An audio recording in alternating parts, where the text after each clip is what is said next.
International masters league cricket තරඟාවලියේ ශ්‍රී ලංකාව සහභාගී වන මූලික වටේ අවසන් තරගය අද පැවැත්වෙනවා. ඒ එංගලන්ත මාස්ටර්ස් කණ්ඩායම සමගයි.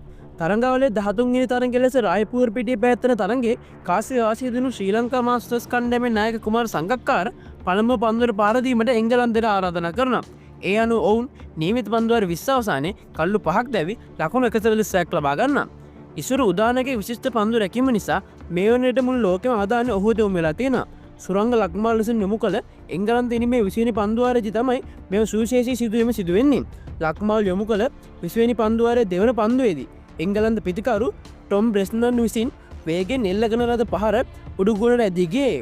එහිදී ලෝං ඕන් වල පන්දු රැකමින් සිටි ඉසුරු උදාන වේගෙන් ඉදිරියට දුවගෙන විත් ඉස්සරහට පැන උඩ පන්දු රැකගත්තේ හොඳ පළපුරුදු තරුණ ක්‍රීඩකයෙක් වගේ.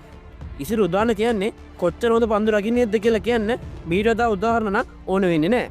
නමුත් අවාසනාවට කාරණය නම් පිටියේ විනිසුරු මේ දැවීමක් ලෙස සඳහන් කළත් තුන්වෙනි විනිසුරු මෙම උඩපන්දු දැවීමක් නිසා ලබා දුන්නේ නැහැ.